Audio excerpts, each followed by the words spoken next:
Had several days to think about their disappointing loss in Game 1. Right now, it's time for Game 2 as the Sacramento Kings lead the best-of-7 series 1-0. Our McDonald's brackets so far in the conference semifinals, only one road victory. That was Game 1 of this series by the Kings. Good evening, everyone. Along with Bill Walton, Mike Green on hand. Jim Gray will join us shortly.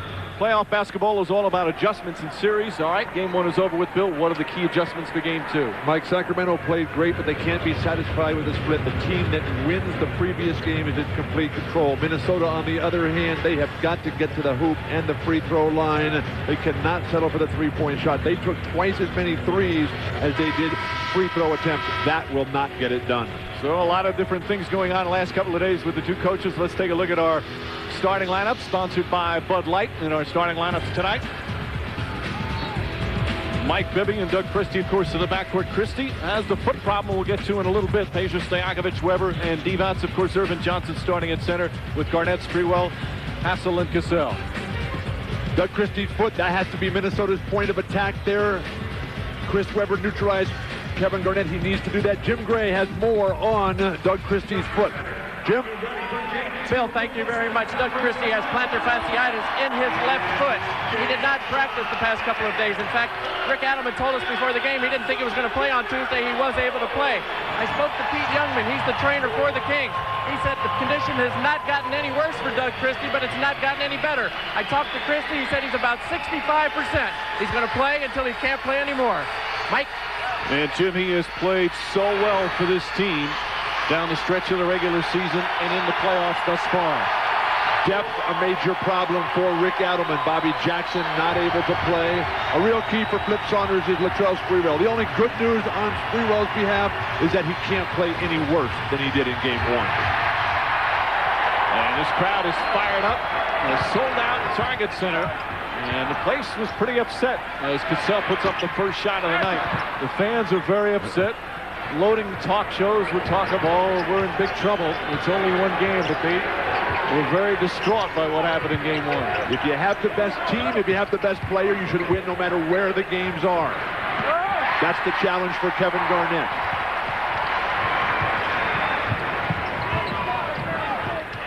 They go to Garnett, again 6 of 21 in Game 1, and he hits his first shot tonight.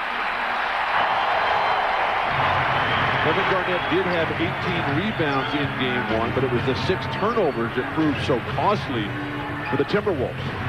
Garnett himself was very upset, said a lot of the shots wasn't what the defense did, rather he just missed them. Nice feed from Christie. Divac couldn't find the angle, and Irvin Johnson the board. Flip Saunders says we cannot give up layups defensively. We have to deny the penetration and then rotate defensively when the plays break down. Garnett with Stojakovic on him. He needs to torch Peja here. And Divac the rebound.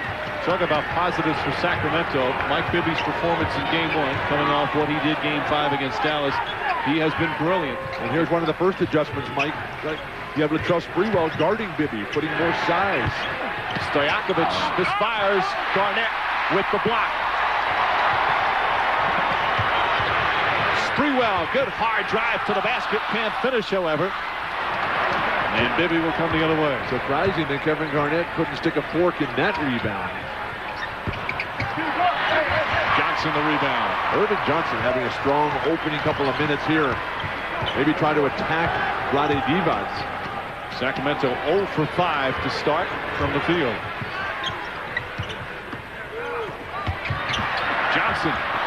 Divac's got a piece. Divac had a strong Game 1. He did not play well in the Dallas series. Rick Adelman said one of the positives in Game 1 was the impact Divac had as Sam Cassell is called for his first. But Mike, the balance for Sacramento with 6 guys in double figures, led of course by Bibby's 33. But then the big guys, Vlade, Weber, Miller, they combined for 42 points and 24 rebounds in Game 1. Well, they came out 34 points in the opening period. They came out fired up. Bibby was terrific in the opening period. Stojakovic misfires, and the Kings are 0 for 6. Kevin Garnett, the game's best rebounder, igniting yet another fast break for Minnesota. Fine transition defense, though, for the Kings. Oh, bad pass from Hassel. The turnovers have been a bit of a problem for Minnesota as Stojakovic can't handle that pass. Minnesota's always built one of the premier teams in terms of fewest turnovers. They were second in the NBA this year behind Dallas, but they've been turning the ball over more than they have. And you see in game one. And what was it that Flip Saunders told us this morning? We played out of character. We didn't stick to our plan. This is an incredibly disciplined team with great players, veteran squad across the board. Hassel left wide open.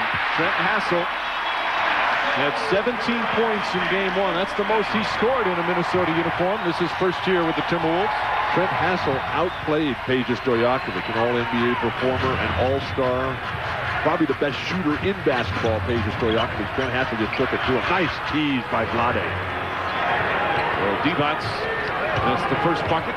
Took them over 3 minutes to score. Cassell rushed the shot. Cassell had that unbelievable finish with the 12 points in the final couple of minutes with all those three-pointers. He's the only guy that's got 40-point games in the first 2 rounds this year. Last year, 7 different players had 40-point games. Way off the mark for Chris Webber. See, the Timberwolves have come out with a lot of ferocity on the defensive end. I'd come back to Sprewell right here. He's the guy with the most on the line. Game 1 of the Denver series, he was atrocious. Came back with a monster 31-point game. Look for more of that tonight. Hassel again, left wide open. That time can't make him pay, and Stojakovic the board. Rick Adelman is going to make guys like Trenton Hassel and Irvin Johnson beat you. Nice step out on the double team, Christie. Beautiful pass from Vlade Divac, and that's one of the things Divac does well. Averaged over 5 assists per game in the regular season. He was actually 20th in the entire league in assists. And a blocking foul call on Divac. That's his first. The exasperated look on Rick Adelman's face. Granted that Kevin Garnett's leg was on the outside of Vlade's right leg, but that sure appeared to be a charge from this vantage point. Tough angle we're on. Our officials tonight, Mike Callahan, Sean Corbin, and Eddie Rush. Yeah, this terrible seat right here at midcourt. Great kick-ahead pass by Bibby. And off the turnover, Sacramento able to score. Good job, run. But a good job here by Christie, getting up in Sam Cassell's face, making him turn his back and walk it up. Sam's not one of those guys that wants to just blow by you. So Christie on Cassell, Bibby is on Sprewell.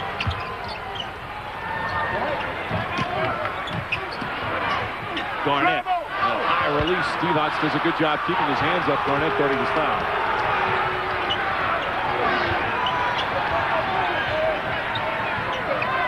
They try to post up Christie. Divac comes to the open spot. Why are the Minnesota Timberwolves double teaming Doug Christie? This guy hasn't played any basketball. He's the weakest link of the offensive scheme for Rick Adelman. They should let him just play by himself. Christie's capable, certainly offensively, with a big three-pointer in game 1. As Irvin Johnson misfires, both teams shooting poorly. We're combined 5 for 21. Not a good sign that Minnesota has only got 4 points halfway through the opening quarter, the most important season or game in franchise history. But they're only down 2. Shot clock winding down. Stojakovic. Weber has to put it up. Just gets it off. But another misfire. But all these errant shots for Sacramento, Minnesota unable to capitalize. Another miss in the individual go-to offense of Kevin Garnett. Hassel over the offensive rebound. Sam Cassell finding Garnett. Kevin Garnett's second field goal. But the difference, Mike, between Kevin Garnett trying to go 1-on-3 as opposed to penetration and dish for a wide open shot. They did a superb job on him defensively. Vlade Divac said, oh, what a split. And it'll stay the same way. Divac wanted a foul. And now we'll take a break. Rough shooting early. But perhaps expected that with the increased intensity on the defensive end. They're all tied at 6. Well past the midway point. ESPN's presentation of the NBA playoffs. Brought to you by The Day After Tomorrow. When it's all on the line, play like there's no tomorrow. Bud Light, fresh, smooth, real. It's all here. And the new Chevrolets. 10 new cars and trucks in 20 months. An American revolution. Here in Minneapolis, the Wolves and Kings with a couple of field goals each, tied at 6 with a little over 5 minutes remaining in the first. Sam Cassell is very confident Kevin Garnett will bounce back after a rough game 1. After Kevin won the MVP, all the momentum and adrenaline was flowing so much for him, all the hoopla around him. Now it's kind of over right now, so now it's just basketball, and that's when Kevin's just thinking about basketball, you know, he's the best in the league. A little more on that. Let's go to Jim Gray. Mike had a chance to speak to Kevin Garnett, and he said, well, I played like crap, and we still had a chance to win. He said, they're not making any adjustments whatsoever tonight. Nothing at all. They're not changing a single thing. He said, only thing we have to make is our shots. I will be better. So far, that hasn't been the case. Mike? Jim, will you please watch your language over there, please? Christie way off the mark. You know what I loved what Garnett did, Bill, when he accepted the MVP trophy? He turned to his teammates and made them come out on the floor and join him. Mike, I was privileged enough to be here in the Target Center on Tuesday night. It was such an emotional moment with Commissioner Stern here. It was special. Garnett always looking at it from a team standpoint. Sprewell gets the pass somehow to Hassel, and a tough shot from Trent Hassel. It was like earlier this season, Garnett posed for the cover of Sports Illustrated, but he said he'd only do it unless Sprewell and Cassell were on the cover with him. Making everybody else better at what they do, keeping them all involved, never drawing the attention to yourself. Weber can't get it done inside. Plenty of contact on this sequence. Weber can't finish, and Hassel comes away with it. Christie is very quick to the ball tonight, belying the fact that that foot is burning. Sprewell with his first field goal. And the Timberwolves with 6 straight points. Ball last touched by Stojakovic. He says no, but it's going to be Minnesota ball. And now it's the careless turnovers for the Sacramento Kings. Bit of a story of the first quarter. The exact opposite of what happened Tuesday night. Rick Adelman cannot be happy whatsoever. The team flew home in between the 2 games. And with 3 days, why not? Not that far of a flight.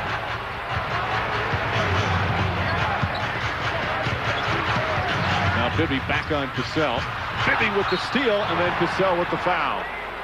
Mike Bibby, terrific steal. He had 4 in game 1.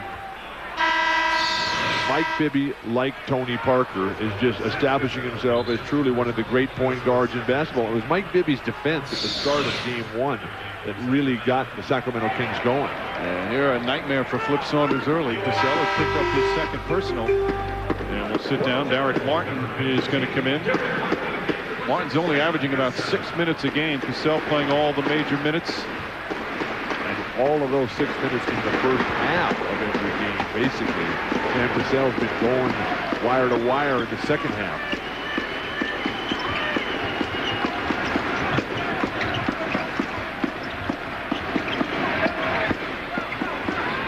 Bibby, tough shot. Very well contested by Sprewell. Well, Sprewell is a good defender when he wants to be. The realization that Bibby is such a force, the leading scorer in the NBA playoffs, tied with Tim Duncan at over 25 points per game, Mike Bibby. So here's Martin going to get some big minutes. Martin, a veteran in his 9th year. Signed from the CBA earlier. And a whistle. Zone defense here. Defensive 3 seconds. So a technical foul. Problem is it took away a basket opportunity for the Timberwolves. Trenton Hassel was going in for a wide open layup. So Garnett will go there. MVP award ceremonies often turn out to be nightmares. I can remember in '95 when David Robinson was presented his at the Alamo Dome. Hakeem Olajuwon came in and just torched him that night. And in 2002, when Tim Duncan received his award, the Lakers came in to the Alamo Dome as well and just took it right to the Spurs that night. Same way Sacramento did to Minnesota on game 1. Well, the effect on Garnett is such a creature of habit. He has such a routine, and it changed his normal pregame routine. Everybody's superstitious as Hassel can't get it to go. Urban Johnson blocked by Miller. Brad Miller, who led the team in blocks this year, threw that one back. Nice pass, Bibby. Stojakovic. He is not going to miss that shot. I wonder what kind of thought process would make you make the decision to run by Peja Stojakovic. Poked away, Miller with the deflection. So 2 good defensive plays from Brad Miller, and Bibby finishes down the other end. And the crowd a little restless already. Turnovers once again plaguing the Timberwolves. Sprewell. Irvin Johnson with the rebound. That's his 8th rebound here in the first quarter. Now, he's had a lot of opportunities with all the missed shots, but still an impressive number. He and Sprewell have been the most dynamic performers in the early going. Hassel. Nice move from Trenton Hassel. He is more than just a defensive stopper. He's got the ability to score. It's just not a role he has on this team. 17 points, a season high in game 1. Miller comes back. Minnesota won the season series 3-1 this year. They won both games at Arco. Sacramento won the first game, an overtime thriller here where Peja Stojakovic just went absolutely nuts. But that leads Minnesota to believe that they can get the job done in Sacramento. Both were good road teams during the regular season. Sprewell for 3. And Latrell Sprewell already with as many field goals in the first quarter as he had the entire game 1. This is such a game of emotion. It's Sprewell, the fierce competitor that he is. You have to anticipate that he's going to come out strong and go to him. Stojakovic misfires. Hassel's defense must be given great credit for the declining productivity of Peja Stojakovic. Well, he's slowly gaining the reputation as a premier perimeter defender. And Garnett is fouled. And this is a great sign here because Garnett didn't take his first free throw until 8 minutes left in the game of game 1. It's been a physical start. Timberwolves by 3.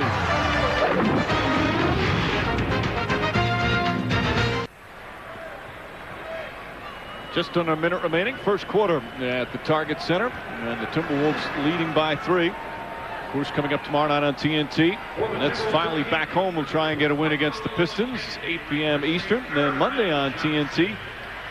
Indiana will travel to Miami. Heat will try and get a road win, 8 Eastern. And then game 2 will be at Arco Arena in Sacramento. Minnesota and Sacramento game 3 of this series. Mark this date down in NBA history. A promo that did not include the Los Angeles Lakers tomorrow at 3:30 Eastern. That came, of course, on ABC. Now you got it in there. Garnett hits the free throw, and you see the playoff numbers. To me, look at the assist. He's led the team in assist every single playoff game thus far, and he's 7th in the entire league in the playoffs overall with 7 assists per game. Just the magnificence of his versatility. But he should. That's the best part of his game, along with his defense and his rebounding. Dangerous pass from Miller. Almost hit Flip Saunders over there in the head. Flip, a great point guard in his own day. Shot clock winding down again. Oh, Bibby, beautiful move. And the pass blocked from behind. And he'll jump it up. Mike Bibby is splitting that double team when he comes off that pick and roll. Chris Webber cannot believe that he's not going to the free throw line here. Looked like a clean block. Bibby's execution of that pass. Hassel from behind, that is nothing but ball there. Olowokandi, you need to get more productivity out of him. Can he control a jump ball against a smaller player? Olowokandi has really struggled in the playoffs. Can't catch your own tip, he almost caught it. Stojakovic from way downtown. Shot clock was winding down, and that's in bounds. Top of the backboard is in bounds. Fans are just beside themselves over Olowokandi's futility. And Hassel makes another terrific play, bounces it off Bibby.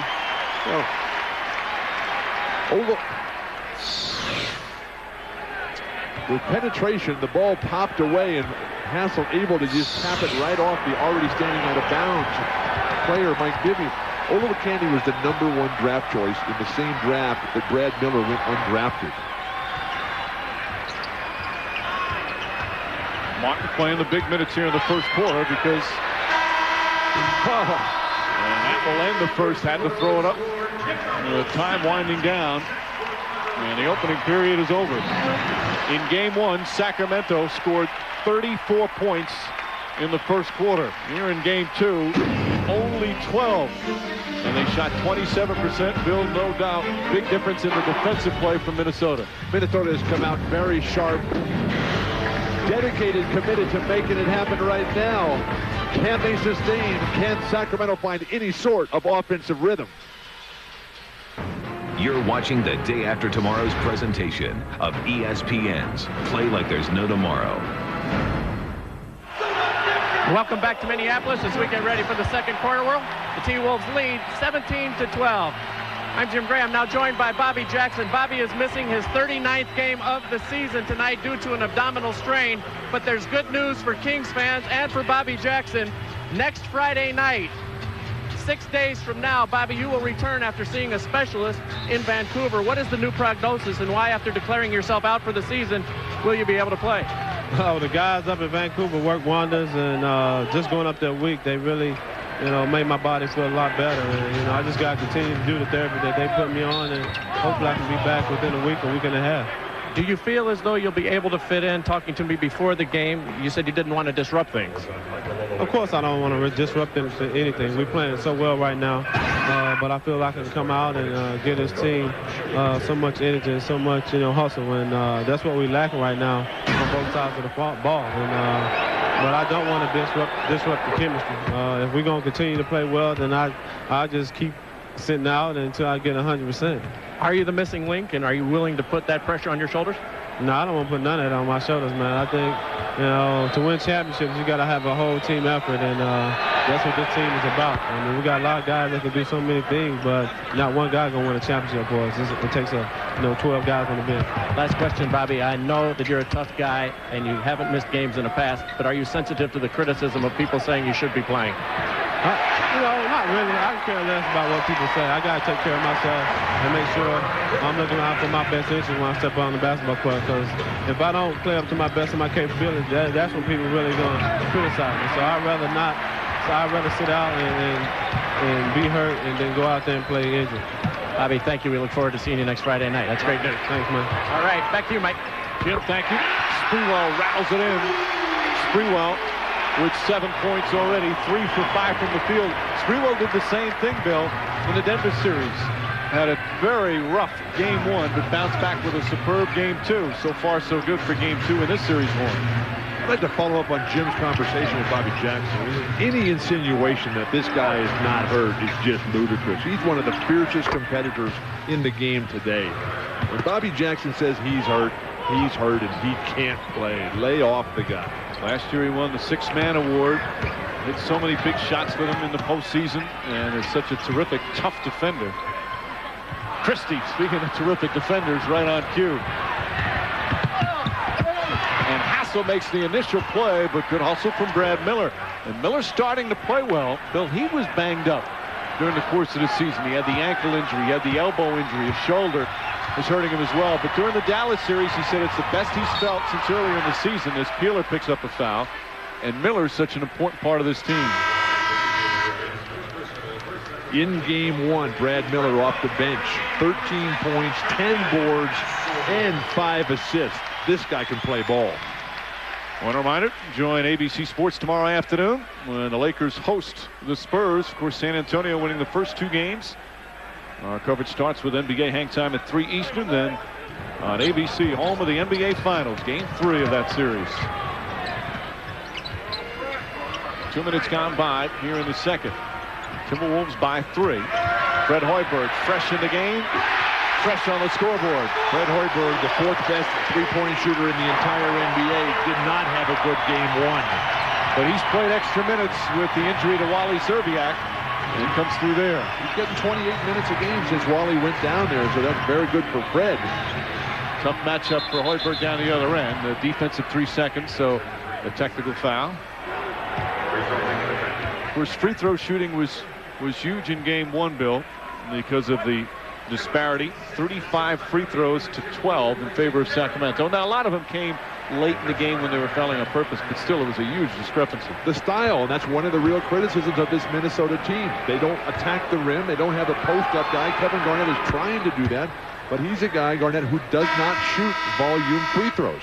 Stojakovic, meanwhile, now 3 for 3 from the line. There you see the numbers. Stojakovic has now hit 59 consecutive free throws, counting the end of the regular season and the playoffs.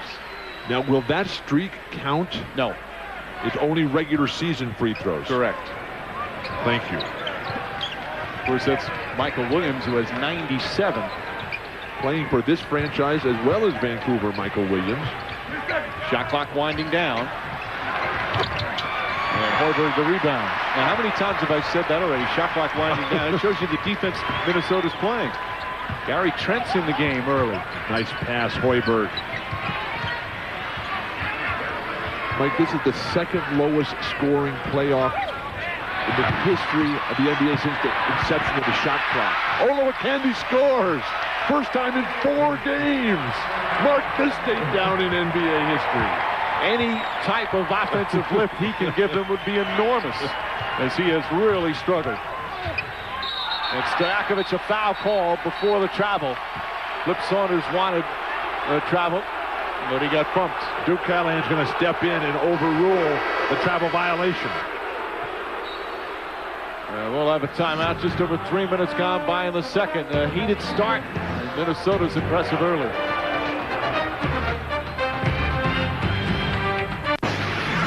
ESPN's presentation of the NBA playoffs, brought to you by Infinity, makers of the full-size QX56, and new Sprite Remix Berry Clear. Change the rules, change the flavor.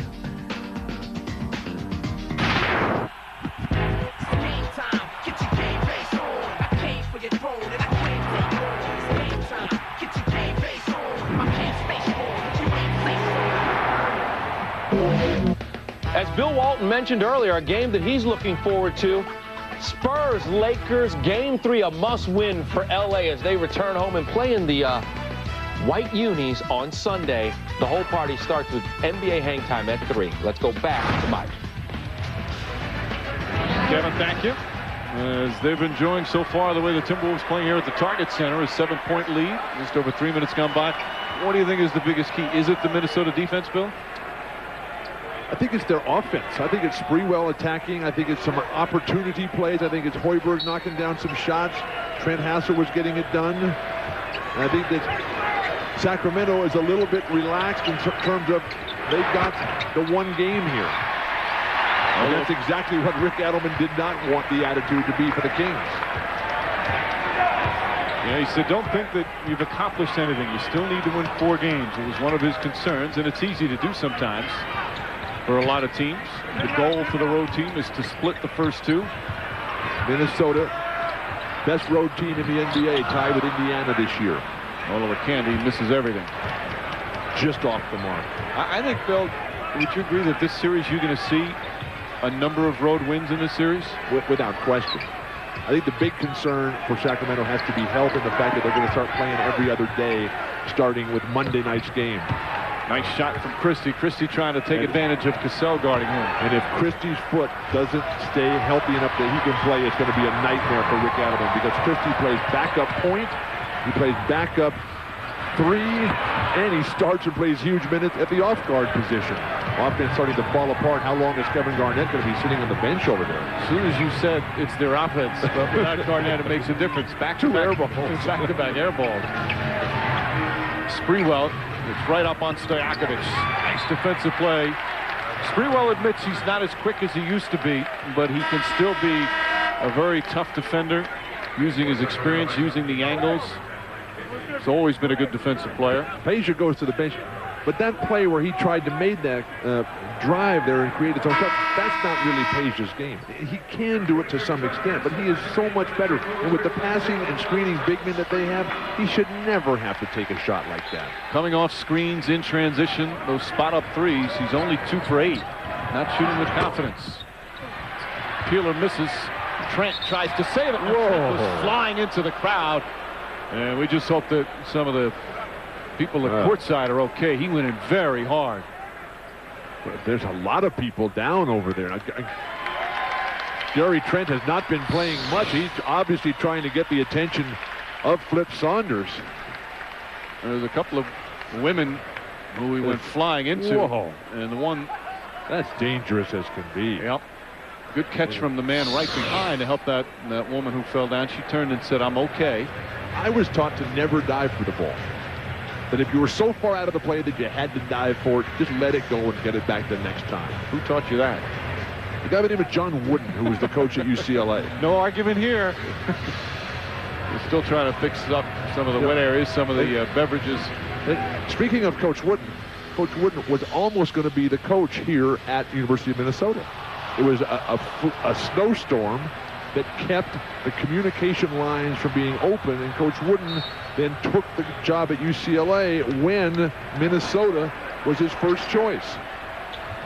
There are a lot of happy people for that snowstorm. Peeler spotting up. Anthony Peeler, who could become very big for this team again without Bobby Jackson. And you heard from Jim Gray that Jackson hopes to play next Friday. And with Christie, Peeler's going to have to play some important minutes. Peeler played 5.5 years here. He's the all-time leading three-point shooter in this Minnesota Timberwolves franchise history.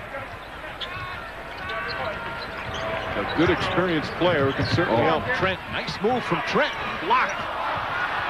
D-Box with the rejection. Christie wide open in this wing over here. They don't see him. Bibby's rushed his shots a little bit here in the first half. And he's a scorer.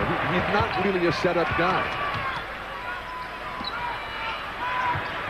Trent wanted to look for a shot, that time finding Hoiberg. The collapsing defense for the Kings is tremendous. Well, how about Trenton Hassel? 8 points on 4 of 6 from the field. Trenton Hassel is a solid basketball player in every aspect. They think of him just as a defender here. Christie, again, strong and attacking. See, that's the thing about Christie and Hassel. Again, they're both known for their defense. Christie, 4 years in a row, has been all-NBA defense, but they both have the ability to score in a couple of different ways.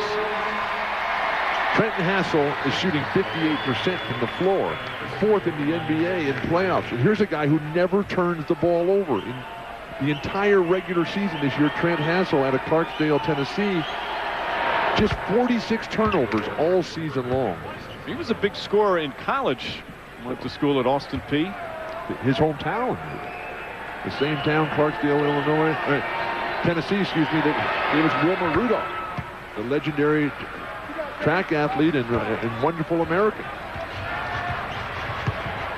He was a potpourri of information, historical information today.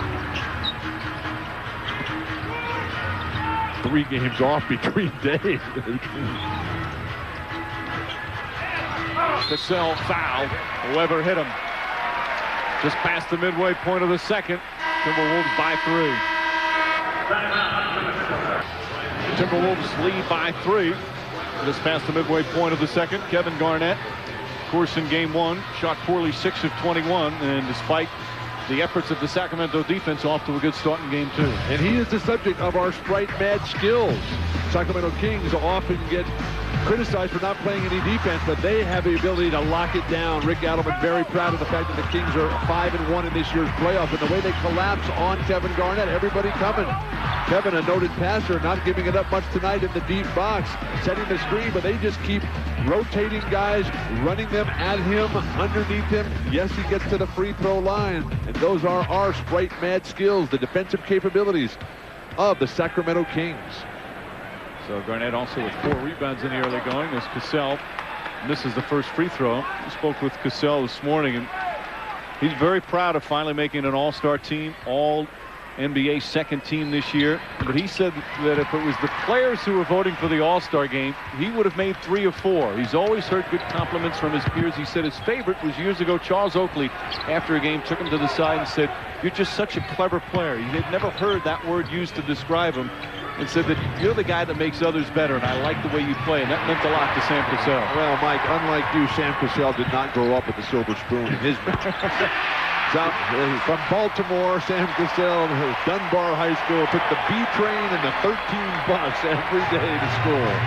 He also says someday he will be a head coach in the NBA. It's something he aspires to be. He says, I'll pay my dues as an assistant for a few years, but I'll be a head coach because I can relate to young players.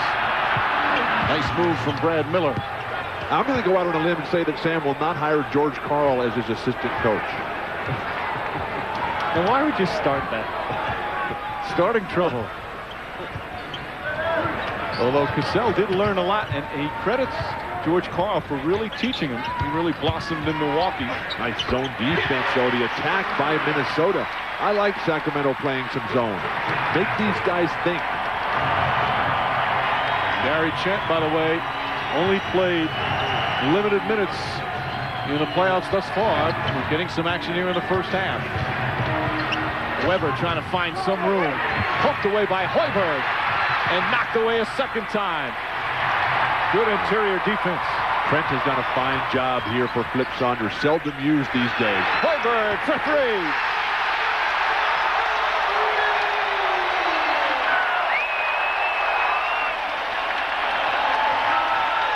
Timeout, Sacramento. Minnesota Timberwolves shooting the lights out in the second quarter. 8 for 11 from the field.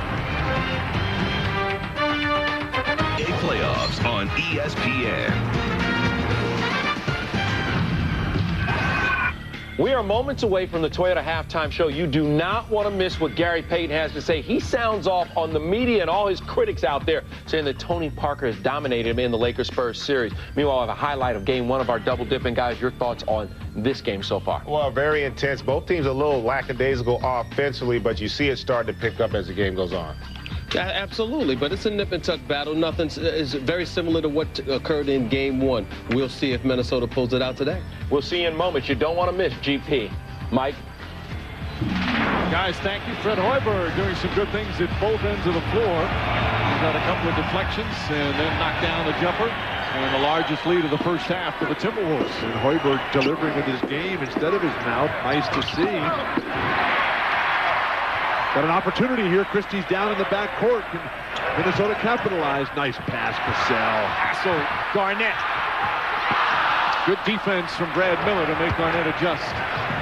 KG has got to finish that strong at the hoop or get to the free throw line. No time for double clutching the second round of the playoffs. Hoiberg again. Another steal for Hoiberg.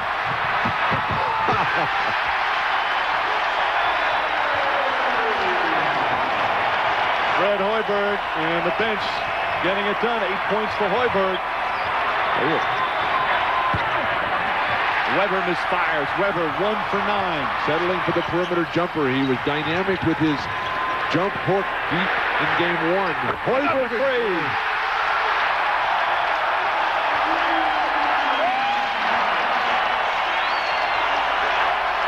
A 10-0 run from Minnesota, led by Fred Hoiberg. And a foul before the shot.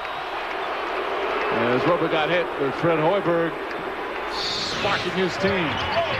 Played so many years with the Chicago Bulls in the lean years for the Bulls. And his ability to get out in transition, his ability to come and strip down low. Remember, Fred Hoiberg was a football player and all-state quarterback after being born in Lincoln, Nebraska. Weber. And Weber gets one to go down. That ends the run, a 10-0 run. 8 of those points from Hoiberg.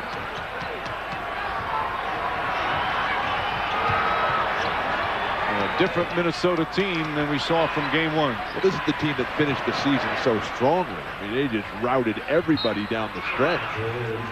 Well, knocked out of bounds. They stay the same way with 12 on the shot clock. And Mike, conversely, it was the Sacramento Kings that struggled so mightily. They lost 4 of their last 5 games they really needed to win for playoff position and home court advantage. Cassell gets inside. Oh, Sam Cassell.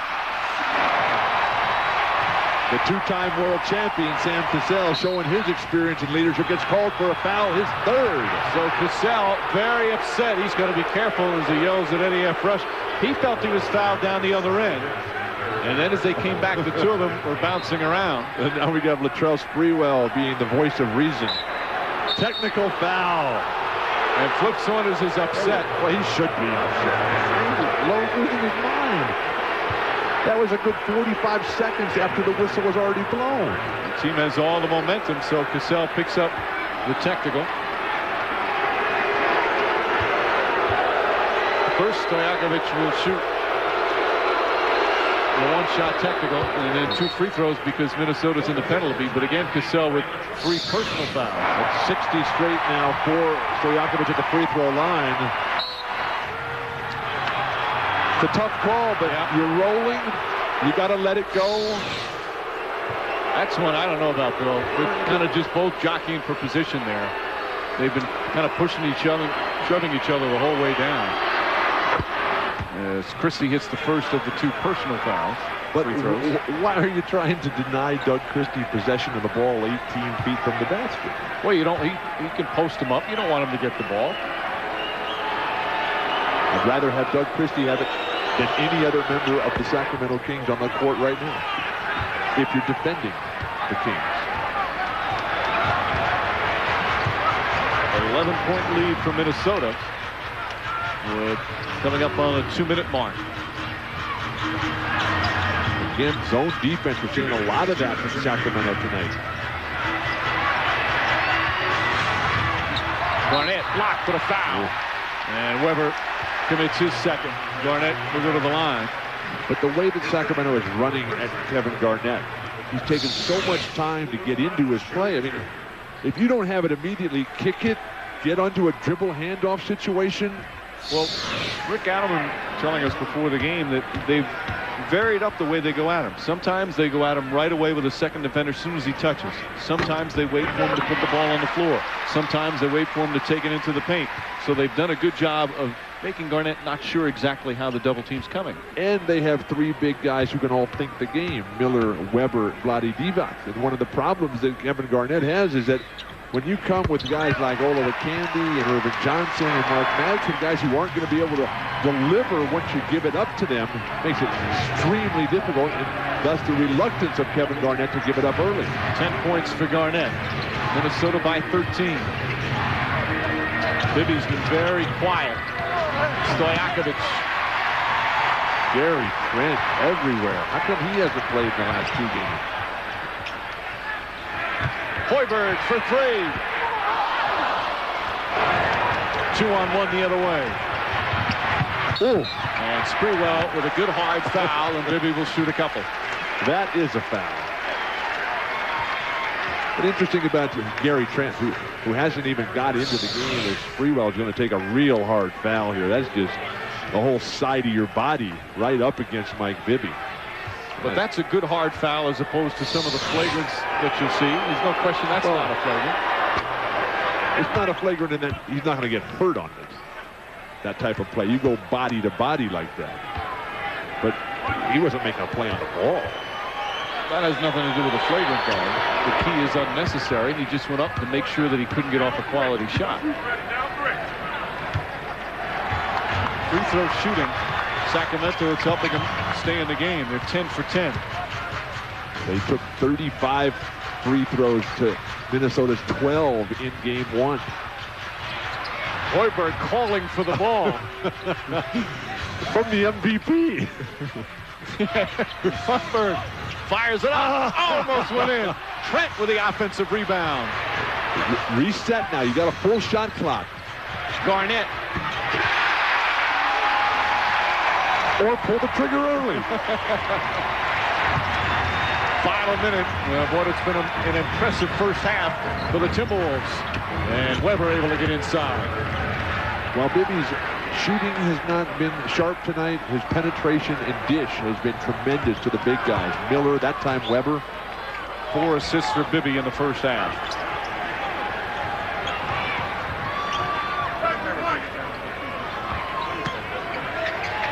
Shot clock winding down. Garnett finds some room. Great Here's hands. a turnover. Stojakovic. For 3. And that's where Stojakovic excels. Those transition 3-pointers. Sacramento had 13 steals in game 1. Another one right there, igniting a fast break. Shot clock turned off. final shot of the half for Minnesota. Garnett. That was too easy. That was too sweet. How many players in NBA history can do that at 7-1? 14 points, 5 rebounds for Kevin Garnett in the first half. Minnesota 13 of 19 from the field in the second quarter and 51% overall in the first half as we go to Jim Gray. All right, thank you very much, Mike. Fred Hoiberg, you average 5 points per game in a playoff. And in the first half, what ignited you? Well, we're just playing smarter basketball tonight. You know, we're trying to play off of Kevin, letting Sam get in there in the penetration. They're really doubling him a lot, which is opening up the weak side and on the rotations. Defensively, how have you guys managed to hold Sacramento just 31% from the field? Well, that's what kept us in the game. In the first few minutes, we couldn't hit any shots, but our defense kept us in the game. You know, we're just trying to make it a little bit more difficult on them. They had too many layups in the first game. We're trying to make them shoot outside jumpers with a hand in their face. All right, thank you. Good luck in the second half. All right, back to you, Mike. All right, Jim, the defense was impressive. As we've got the Toyota halftime show coming up, Kevin Frazier and the crew back in the studio. The Pacers make some history. We'll tell you about that. And as mentioned, Gary Payton sounding off. Minnesota, a very disappointing loss in Game 1 on Tuesday night. They bounced back in the first half of Game 2 tonight.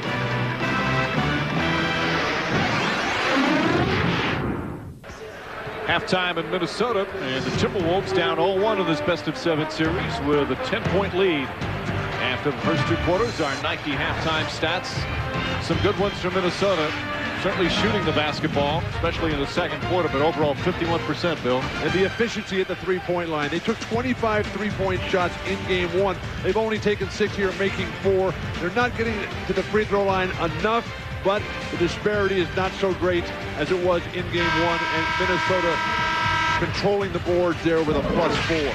And of course, after Game 1, Kevin Garnett, the MVP of the league, who shot 6 of 21, you knew he was going to come out with force. He did, especially early on the defensive end, and that charged them up the other end of the floor. Mike, the tempo set by not only Kevin Garnett, but Latrell Sprewell as well was just absolutely tremendous. These guys, they came out with such determination and such force that Sacramento was really kind of caught off guard. I think they were anticipating a more relaxed and easier paced game. That was not to be, though, as the numbers for Garnett and Sprewell, the Game 1, Game 2 comparison, they already have at halftime tonight with much greater efficiency, 20 less shots. But the defense on Kevin Garnett, schooled so brilliantly by Rick Adelman and Pete Carrill, the ability to block the vision. Look at the hands all the time, whether it's Miller, whether it's Chris Webber, denying any sort of vision, the line of sight for Kevin Garnett.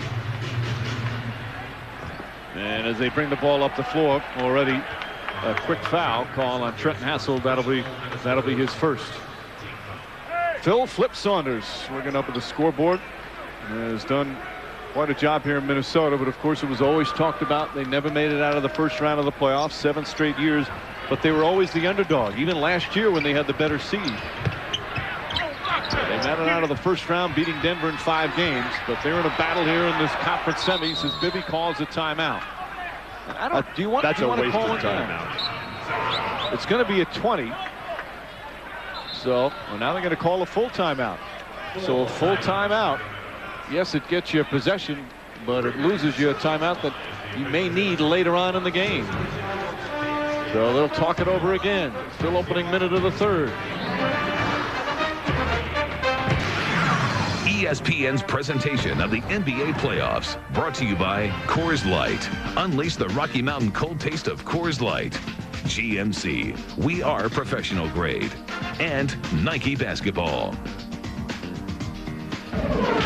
Third quarter just underway. A quick timeout as Minnesota still leads by 10 here in Game 2. Let's check in with Jim Gray.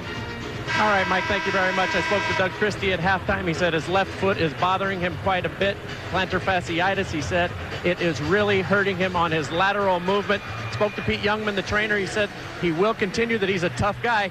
Now, for the Timberwolves, Sam Cassell has a very bad headache. He says it's causing him to be dizzy. He will continue in the game, Mike. He says it is a side effect from his broken eardrum. He also, when he came out, Jim, Cassell did, he had like a heating pad wrapped around his back when he was warming up shooting the ball.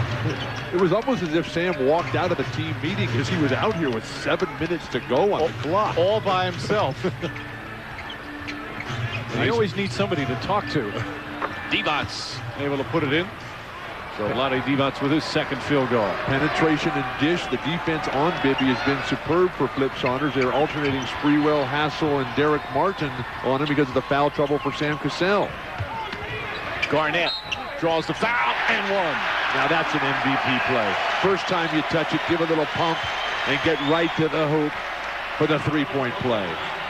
Garnett been very aggressive against what was an aggressive defense against him. But the adjustment that he made at halftime, and this is what great players tend to lull themselves into. They're so good that they think that they can beat the defense before it even gets to them. So they just wait, and then they finally just try to beat too many guys. Kevin Garnett that time just said, hey, I'm going immediately on the reception. Garnett has been to the line 52 times already. Check that, 53 times here in this series. So he's getting to the line as a lead back up to 11. Stojakovic, that's a 2. Peja Stojakovic, who has said he's rushing his shot a bit, has not been consistent recently. He doesn't get as many shots, and you would expect that with Chris Webber back. Sprewell. Sacramento needs to push right now. Get back in this game immediately. They're just down 9. Putting Sprewell on Bibby has really helped out. Bibby has been quiet offensively. He hasn't been able to get what he wants every time. Nice drive by Webber and a little trip to the line himself. So Webber will shoot a couple. Grimaces a bit as he comes up. Rick Adelman telling us before the game, Bill, that for Chris Webber right now, of course, coming back from the knee surgery, missed the first 58 games of the year. His mobility is still not completely there. Some games are obviously better than others. You see the slight limp. But Chris Webber is no longer a young man. He's been in this league a long time. This is a young man's game, as we're seeing teams like San Antonio and Detroit and Indiana play some of the best basketball the entire year. He's 31. This is his 11th year in the NBA.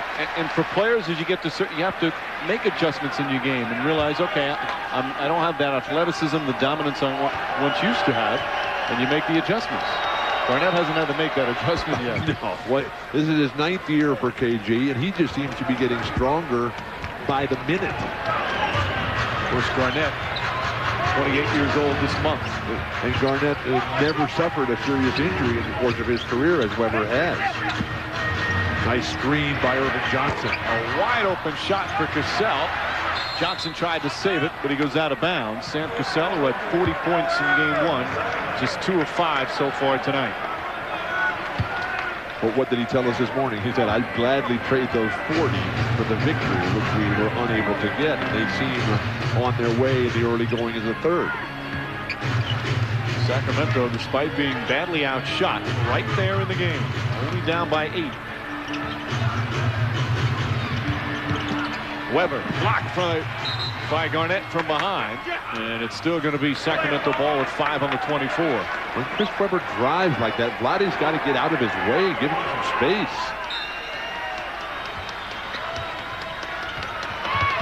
Hassel all over Stojakovic, and Garnett the rebound. Sprewell attacks the basket and gets the roll.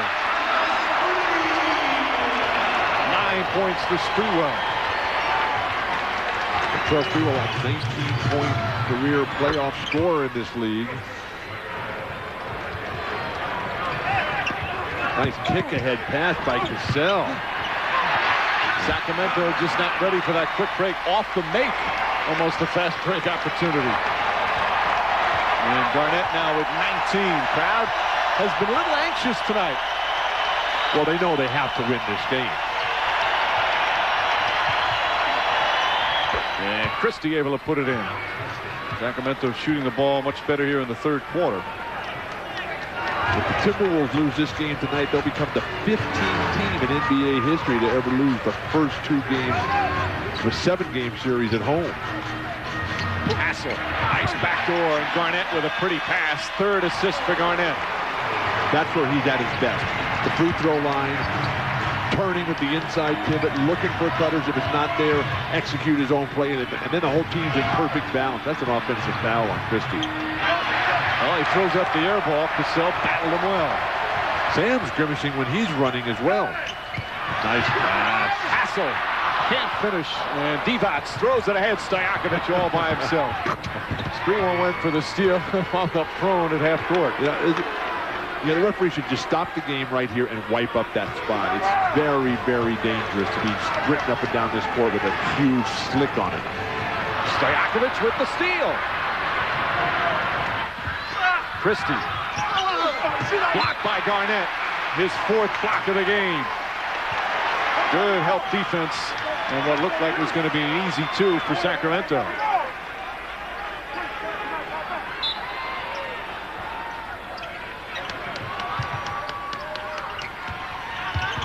Weber draws the foul. Irvin Johnson not happy with the call, but we'll pick it up. And Weber will shoot a couple as we go back to Jim Gray.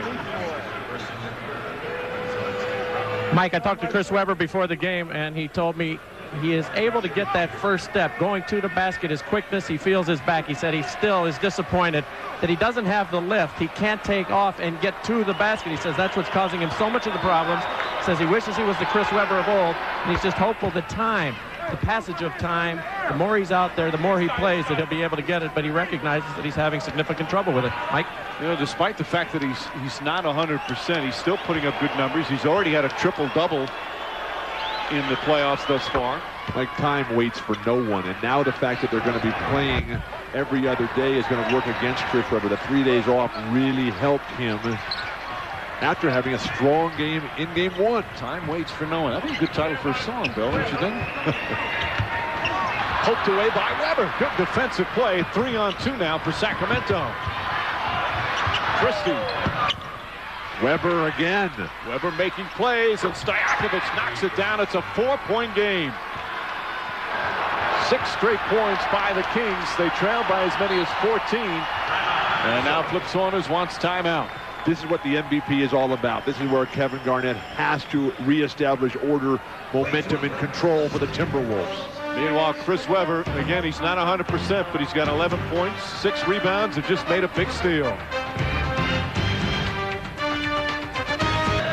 After trailing by as many as 14, the Sacramento Kings back within 4. Here in the third time for our GMC game track, Bill.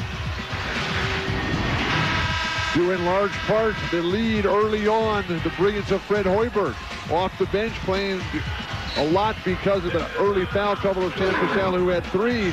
Kevin Garnett, a strong performance tonight, 6 for 21 in game 1, 7 for 11 early on. Not as many rebounds, but his defense, 4 block shots already. Mike Bibby, who had 33 points in game 1, very quiet. The defensive focus and concentration of Minnesota Timberwolves has been awesome. And Sprewell guarding Mike Bibby. Flip Saunders made the adjustment from game 1, started Sprewell on him, and it's really paid off as Garnett is called for travel. One of the reasons you can get away with that against Sacramento is that Doug Christie is not looking to be offensive-minded a lot. They had a 2 guard who was a guy who was jacking up tons of shots and looking to post up and get to the boards. No opponent would ever try that. Like if Bobby Jackson was playing, he'd be looking for a shot more. As Bibby able to knock that down, just his second field goal. And all of a sudden, it's a 2-point game. Sacramento, during the course of the regular season, 13 times they won games that they had trailed by double digits. Cassell rattles that one in.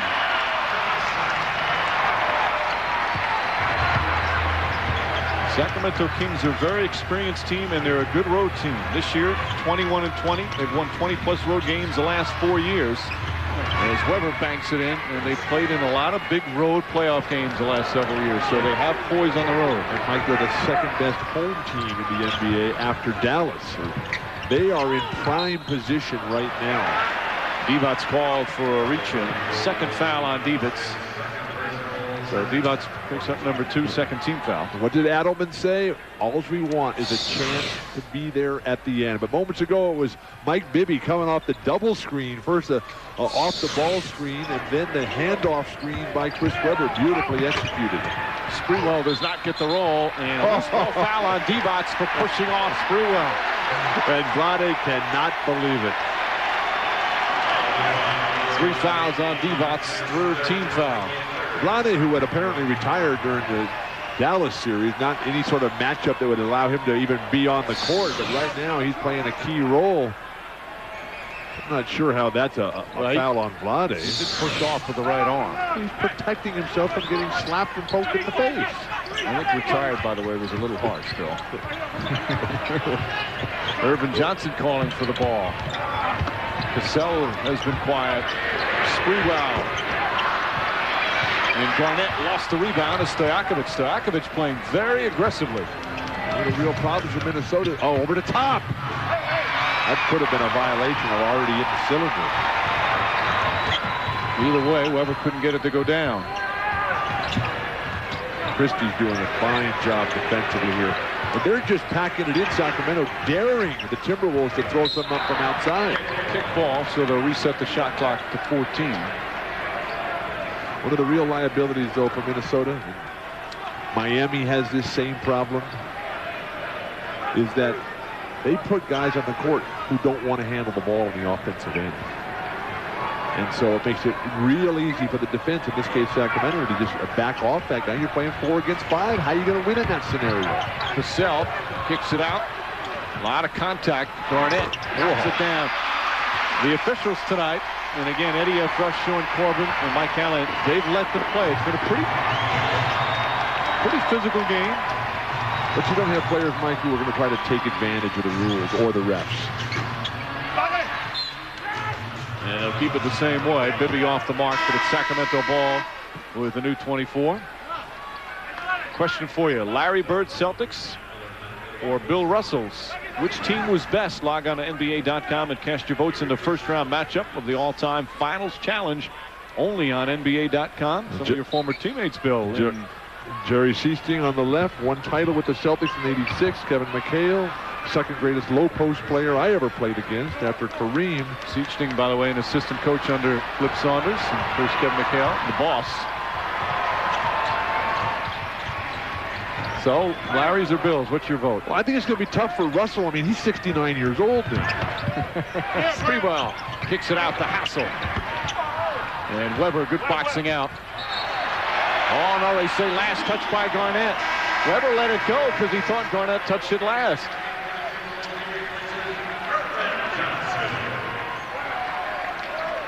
Makes his case to Mike Callahan.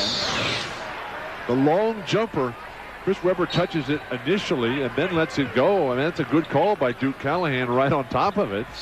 Can't believe that Chris Webber's going to argue that play.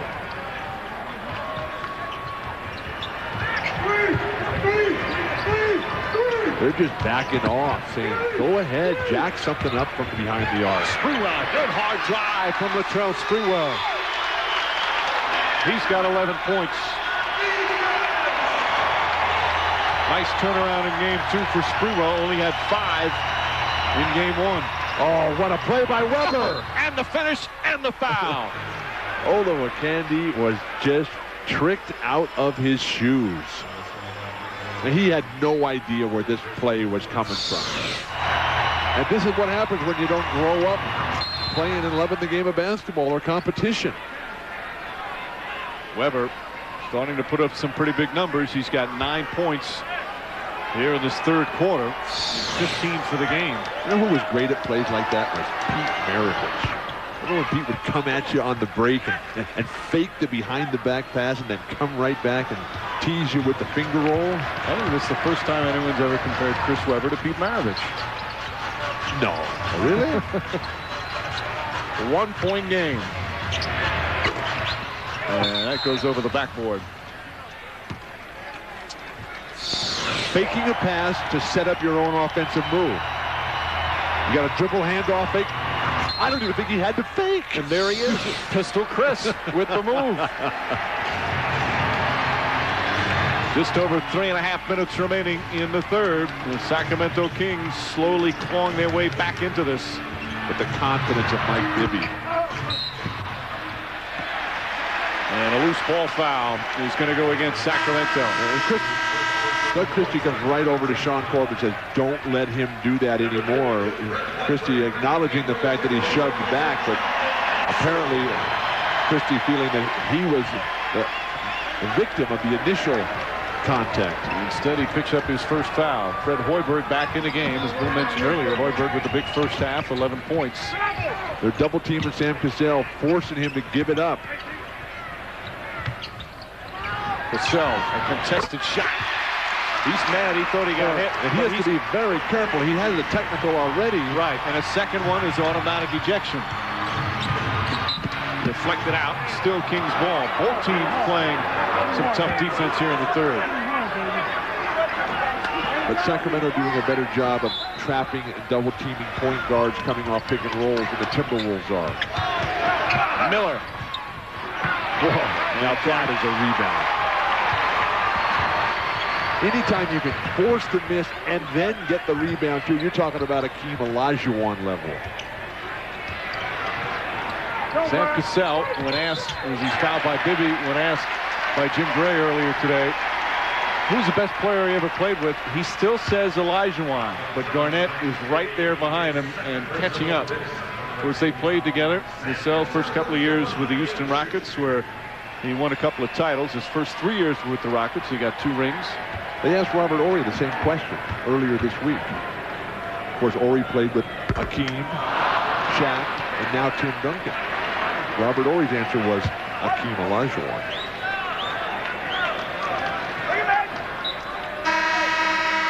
They're 6 of 9 from the free throw line. Again, not getting there all that much, but the Kings not shooting as many free throws as they did. So with just under 3 minutes remaining, third quarter, game 2 of this Western Conference semifinal, along with Bill Walton and Jim Gray, Mike Green on hand. Sacramento trying to win 2 in a row. They were down by 14 early, but have battled back, cut it to 1 at one point here in the third. Next 2 games are going to be in Sacramento. Game 3 Monday night. Game 4 Wednesday. Peeler back in. Weber's had a big third quarter. Garnett with his 8th rebound.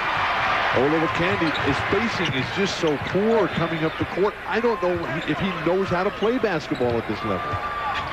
Well, you've seen him a lot more than most when you did all those Clipper games. Which surprised the heck out of me that Kevin McHale even went to get him on the team. Garnett kept that alive. Olowokandi. Sprewell dribbled it off his foot, but he got hit. Oh, Brad Miller's hot. And they're in the penalty, so Sprewell will shoot as Stojakovic picks up his second. Very calm demeanor by Rick Adelman tonight. I like it. You know, he's been sitting quite a bit. I like that too. He's not going to let his players use any excuses tonight and start blaming other people. All-time winningest coach in the Kings franchise. Recently passed the legendary Les Harrison. Always felt a very underrated coach. Of course, he took those Portland teams to the NBA Finals. Also coached as a head coach Golden State. This is his 14th year as a head coach in the NBA. 6th year with Sacramento. He's a player as well, Rick Adelman. Played for the San Diego Rockets with Pat Riley, Rudy Tomjanovich, Elvin Hayes, and Calvin Murphy. The father of 6, so he's a busy man. 68-63, a 5-point Minnesota lead. Sprewell, 13 points here tonight. Nice turnaround game for Sprewell. Stojakovic looking to post him up. Olowokandi helped that, although I thought it was the rim that blocked the shot. Nice kick ahead by Martin. Garnett draws the foul. And Sprewell goes crashing into the first row. And Garnett, after the nice pass, with an assist to Sprewell, getting him up. Wild atmosphere here at the Target Center. I think the ball was poked away from behind by the defender. And then Sprewell, who loves to go left and finish strong on the break, all Brad Miller can do is foul. Kevin Garnett winning the MVP this year, Bob Pettit was the first MVP of the NBA. 10 years after they started the league, they decided to award a Most Valuable Player trophy. Well, Garnett certainly deserving. First player in 29 years. As Sprewell hurt his hand perhaps on the fall. As we talk about Garnett, first player in 29 years to lead the league in total points and total rebounds. Bob McAdoo was the last one. Wilt did it 5 times. But that goes without saying. How about total cash? The value of his contracts accumulated $231 million. And a foul away from the ball. Sprewell called for a hold. Kevin Garnett, he will not even let him throw up the ball after it. And Chris Webber goes out there and dunks one in. And the fans boo. Second foul on Sprewell. Oh, this is too sweet. So he's at 60 now, Peja is, right? 60 straight? Yep, now he is.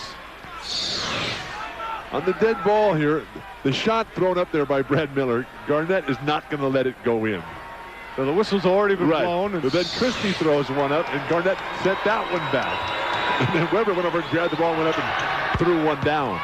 Now, Stojakovic hits the free throws. They only have 14 fouls up for Minnesota. I don't know why he went to the line. It didn't appear he was in the act of shooting, unless they just have it wrong up on the scorer's table. Garnett having to step so far out to receive that ball. Coming up on the final minute of the third quarter. Nice! Christie with a beautiful pass. And Webber now with 12 points here in the third quarter, 18 for the game. And the way Christie's playing, a bunch of kids around the world are going to be going out trying to develop plantar fasciitis.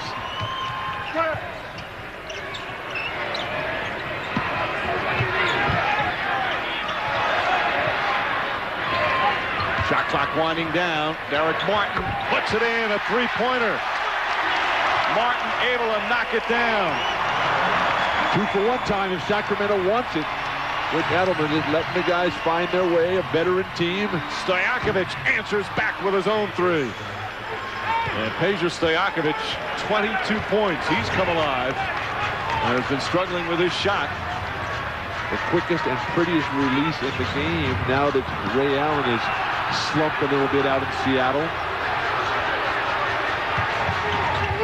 Oh, that's got to be an offensive foul. Brad Miller doing a nice job. So Miller draws the charge on Garnett. Garnett's first foul. In transition, Doug Christie not really looking to do a lot with the ball. Then he comes behind his back. Doesn't even see Chris Webber. Don't know how he ever found it. Shot clock turned off.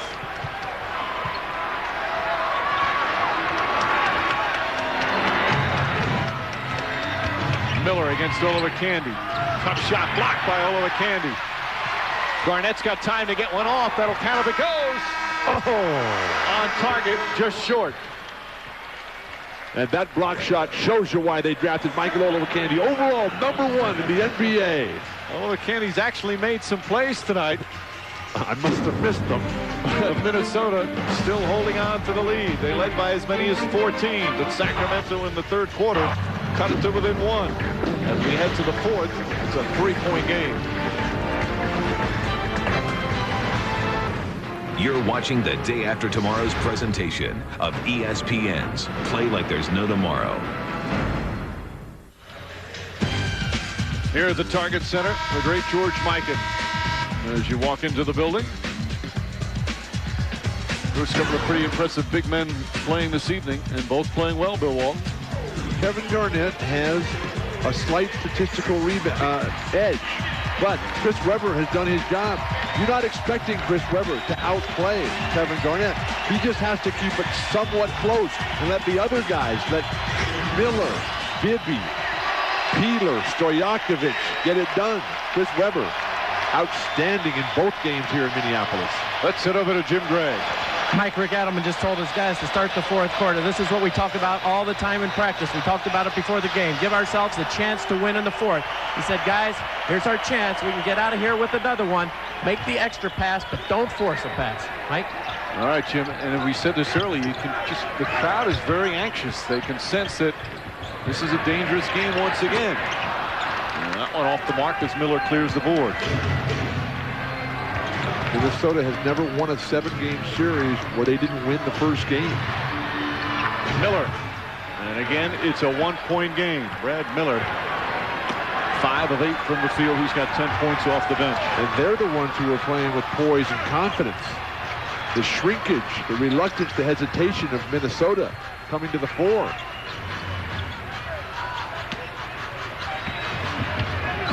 Garnett. Tough shot. And Stojakovic with a rebound. Miller's out in transition. Somebody was grabbing him. Surprised referees didn't call that. Meanwhile, Peja Stojakovic playing a terrific all-around game, Bill. And doing it against one of the league's premier defenders, but he just keeps going. Great screen by Vlade. But Stojakovic can't hit, and Garnett with his 9th rebound. That was the easiest shot Peja's had in a long time. Now, he hasn't shot well, 7 of 18, but he has 22 points. That's called the old hook shot for the UCLA legend, Derek Martin. Not everyone at UCLA was a legend. We need to clarify that. Although he was a fine player as a Bruin. Was the point guard on the #1 ranked team in America. Healer for 3. Both teams missing some open shots. As Martin brings it up, Sam Cassell can't wait for a whistle because he's waiting to come in the game. Garnett, you see again, Divac's leaning over to help. Feet inside. A lot of contact as Martin went down. Who's running with Bibby? Bibby, it won't go. And Garnett able to track it down. Sacramento looks to be in a little bit better physical condition at this point of the game. Hassel can't hit. Stojakovic, hard drive, and Hoiberg with the foul. Stojakovic tried to throw it up toward the basket, but too late. So they'll take it out of bounds as Hoiberg picks up his 2nd.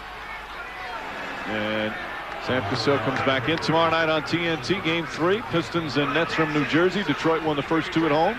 And Monday on TNT, Indiana with a 2-0 lead goes into Miami to play the Heat.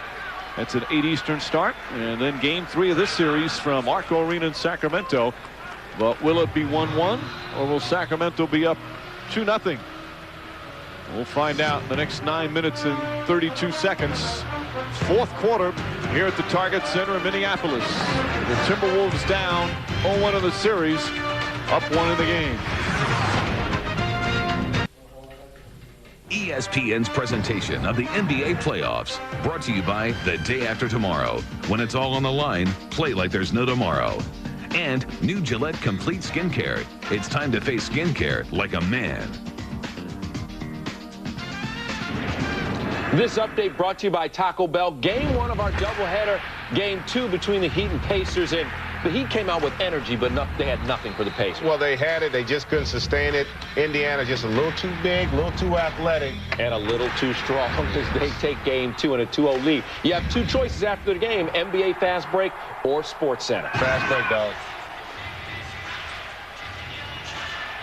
Guys, thank you. Pacers looked impressive. Sacramento Kings looking impressive on the road again, only down by 1. The first couple from Minnesota, Jesse Ventura with the beard. And his wife Terry on his left. Jesse just got back from a professorship at Harvard where he was teaching government and politics. Hence the beard. Thank you. Filler misfires that one. You had a beard like that years ago.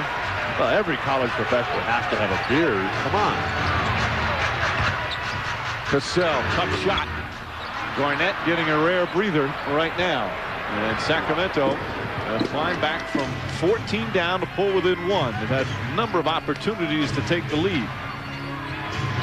And Hoiberg with the foul before the shot. 3rd on Hoiberg, 2nd team foul. And this is where Sacramento is so good because Vlade and Miller, who can both shoot and handle the ball from that high post area, that's allowing Stojakovic, Anthony Peeler, and Bibby to get to the hoop and work along that baseline. Nice pass. Beautiful back screen from Bibby, and Stojakovic wide open. And the Sacramento Kings have their first lead since the opening minutes. They've climbed back from 14 down as Peeler Call for the foul. That's his second, team's first.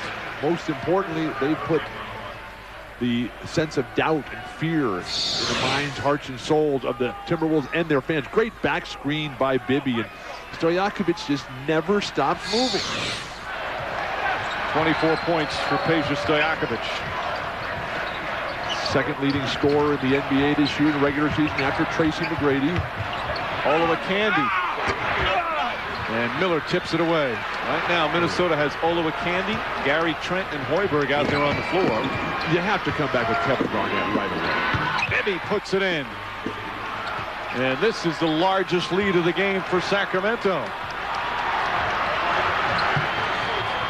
Where's the offense going to come from with this lineup other than Sprewell and Cassell? Well, that's what Trent does best, but he hasn't played a lot of minutes, so perhaps not in rhythm. Nice attack. Bibby can't get it to fall, and Trent the rebound. Minnesota 0 for 8, Bill, from the field here in the fourth. Bibby just looked right at that referee. That's a traveling violation right there on Sam Cassell. Trent. And they still don't have a point.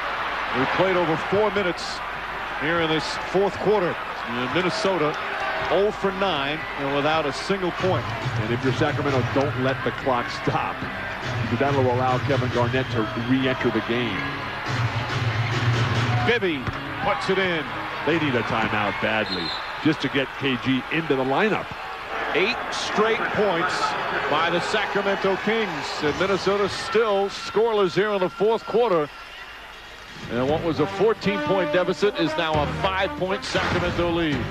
Bibby coming off that screen. This guy is looking to make the big shots, and they are going down. Battling through a tough first half offensively. Right now, it's all Sacramento. Mike Bibby and Chris Webber. Kevin Garnett to re-enter the game. Sacramento an 8-0 run to start the fourth quarter. The struggles here have just been awful for Flip Saunders and their hopes to move on in these playoffs. Looking for the refs to bail them out. The unwillingness to take shots yourself when you're the MVP, trying to get everybody else involved. It's not working. The shots just rimming out time and time again. No second chance opportunities. Very small lineup out there right now for Flip Saunders. Sprewell, Stojakovic with the defensive play. He's made some big defensive plays so far in the postseason. Shut down the Dallas Mavericks in all those game-winning situations. Bibby is just sizzling right now. And a foul on Hoiberg. Third team foul. Fourth on Hoiberg. And Minnesota is really in a funk right now. But they don't have anybody who can stay with Mike Bibby, who in his last 2 games, 36 points in the clincher against Dallas, 33 points in the opening game of this series. Hassel now comes in, Hoiberg to the bench. And with that, Sprewell goes back on Bibby. Sprewell has done a superb job on Bibby, who only has 4 field goals, but he has 7 assists. Look at that top. Nice feed. And plenty of contact. Bibby says, come on, ref, to Eddie Rush. But it's still going to be Kings ball with 4 on the shot clock. Weber's going to come back in quickly. Sacramento's done a good job of not whining much tonight. An occasional look at the referee. This is a team that's on a mission.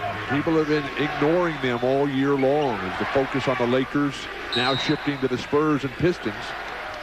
4 left on the 24. Miller, good fake. Can't hit the 3. And Hassel comes up with the ball. But again, all he can do is dribble to the sideline. The spacing so poor and the transition defense perfect for Sacramento. The double team on Garnett. Bibby hit Cassell. And Cassell knocks it down. Minnesota's upset and they have a right that time. Bibby whacked Cassell as he went by him. Now they still got the 2 points. And that's the first points for Minnesota in 6.5 minutes. They had missed 11 straight from the field. Miller taken down.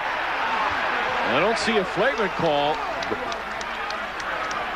A hard foul from Gary Trent. Rick Adelman upset. I think this has to be a flagrant. Didn't see it. Well, but they grabbed him by his torso, and the momentum, his legs just went out from underneath him.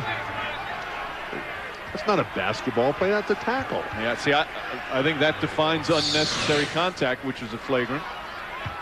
That could have easily been called a flagrant foul. And that would have been huge because it would have been 2 shots and the ball. Instead, Miller will just shoot 2 on just a regular personal foul from Trent. One of the great things about this Sacramento team is how close they are off the court.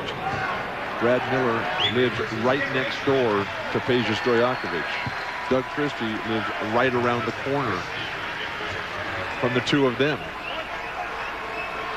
Mike Bibby lives a couple doors down from where the Maloofs live in Sacramento. And a lane violation on Miller.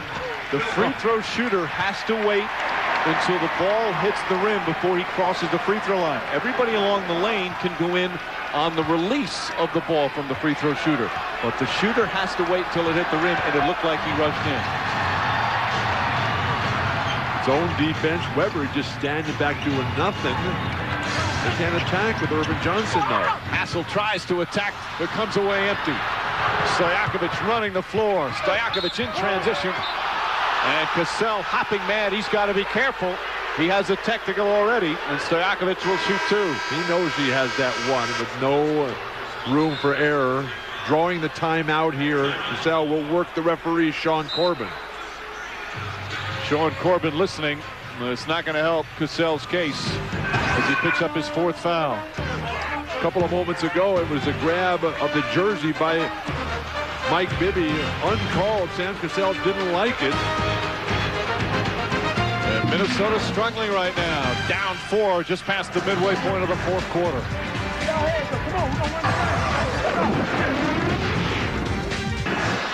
Just past the midway point of the 4th quarter, Minnesota trailing by 4. Reminder, ESPN's presentation of the Stanley Cup playoffs continues tomorrow at 4. Calgary Flames and San Jose Sharks. Game 1 of the Western Conference Finals. That's tomorrow at 4 right here on ESPN. This is the season right here, Mike, for Minnesota. They don't win this game. Only 2 teams have ever come back from being down 0-2, losing those first 2 games at home. The Lakers in 69 and the Rockets in 94. Stojakovic has hit 62 straight free throws. He doesn't appear to be nervous up there. He's had a terrific game, 25 points, but he's also made a number of strong defensive plays. Has 5 rebounds as well. I like the quick hands that he's utilized down low tonight, because the big guys, Miller, Weber, Vlade, stand up over the top, and the little guys come in, and I say little, Page is 6'10", but he comes in and flicks that ball away time and time again. Sacramento's outscored Minnesota 11-2 here in the 4th. Cassell won't go, and Miller cradles the rebound, his 10th board. I don't see much of an offense. That's a foul right there. Yeah, Weber hammered. How many fast break opportunities? I mean, if you jack up a perimeter shot, as Minnesota is doing, and then the other team is getting fast breaks, that is not good basketball for the home team. So Weber will shoot a couple. Free throw disparity, certainly not what it was in game 1 when it was 35-12. Weber now with 19 points. These 2 have played in a lot of playoff games together. Bibby and Christie, and of course Weber as well. Their playoff experience coming through here in the 4th quarter, Bill. Experience that has not ever resulted in the ultimate prize. And you can see the hunger right now. You can see the poise. And you can also witness Chris Weber outplaying Kevin Garnett. 13-2 is the score here in the 4th quarter. And there's still plenty of time remaining, but Minnesota really struggling right now. Nice double team. Miller. Hassel won't go for the foul. And Hassel will shoot a couple as Weber will pick up his 3rd. But the way that Rick Adelman has designed a game plan defensively to take the ball out of Kevin Garnett's hands. Now, Christie, who is as sharp as they come, he realizes that Garnett's now in a passing situation, so then he just jumps back and gets in those passing lanes. Free throws are going to be huge. Again, Minnesota's already in the penalties, so Sacramento's going to have to hit a lot of free throws down the stretch to win this one. 6-point game. Sports Center coming up next, but we've got plenty to go here in Minneapolis. Sacramento did not get casual or overconfident right here. Continue the attack. Stojakovic and Irvin Johnson with his 10th rebound. Garnett, quick move, draws the foul, and Garnett will shoot a couple. Now that's an MVP move right there. Just wave everybody out of the way. Adelman can't believe they're sending him to the line. It looked as if Brad Miller got the worst of this. Turnaround jumper. I mean, that's arguably an offensive foul right there. Well, Miller picks up his second. Garnett to the line for the 9th and 10th time tonight. Ooh. And again, free throws so important.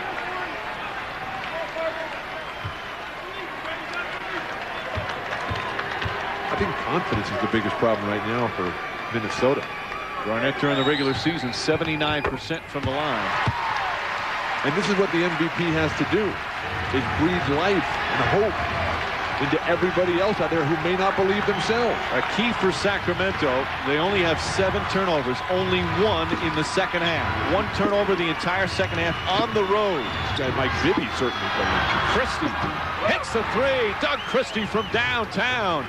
And the lead balloons back up to 8. Christie playing with that bad foot. He's got 13 points. And has played literally the entire game. Cassell, not even close. Is that stereo here? 2-on-1 the other way. And Christie makes the hard drive. It's a 10-point game, and Flip Saunders needs a timeout. This is a clinic. This is on the verge of a blowout. And the Minnesota Timberwolves very tense here in the 4th quarter. Sacramento playing with such poise. Still plenty of time, but Sacramento dominating the 4th quarter. Led by Doug Christie, led by big men running the floor. It is all the Kings and nothing that Sam Cassell or his Timberwolves teammates can do about it other than call yet another timeout. Sacramento has outscored Minnesota 18-5 here in the 4th quarter. And with 4:05 remaining in the period, they've got a double-digit lead.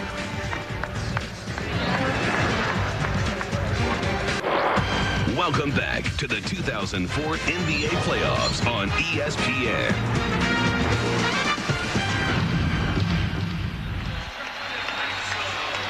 .405 remaining, 4th quarter in Sacramento. And the Minnesota Timberwolves in big trouble, down by 10. On the verge of perhaps losing the first 2 games at home of this best-of-7 series. Well, Mike, they're not getting any good shots whatsoever. Sprewell trying to take things into his own hand, successfully driving to his right. But again, there's a lot of time remaining. 15 points for Sprewell. Well, Minnesota's going to have to improve on every aspect of the game, including stop fouling. Garnett, it knocked off Bibby. 5th block of the game for Kevin Garnett.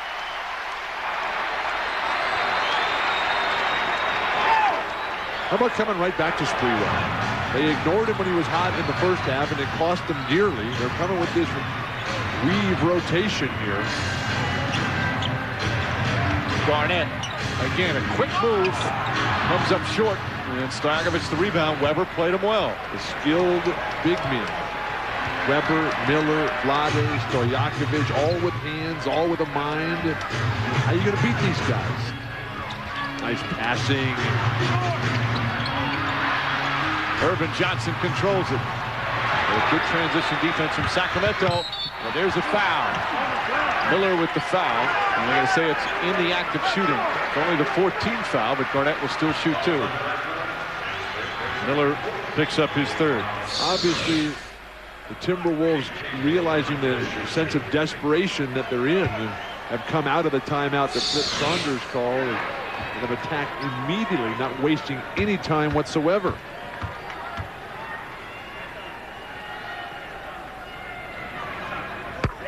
Garnett knocks that one down.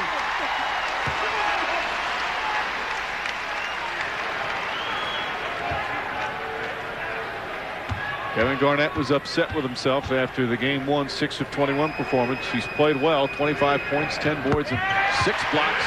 Hits those. Reminder, get an all-access look at the NBA playoffs. Tune in to NBA TV playoff show Destination Finals every weeknight. But Kevin Garnett has not been able to create separation between Chris Webber and himself. Stojakovic can't hit. And it's Webber again. But he can't knock it off Garnett. Cassell trying to get it to Garnett. Boy, lots of contact. That's a three. It's good.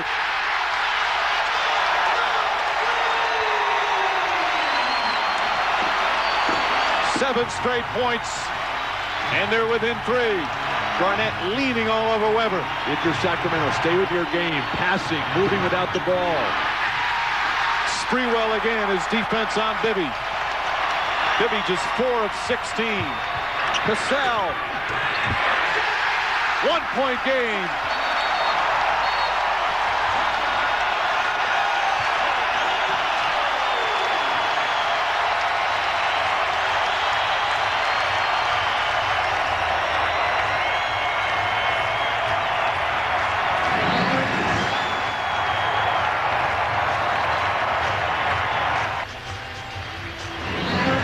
Center alive again. Minnesota was down 10 just 2 minutes ago, and now within 1 as they made some big plays.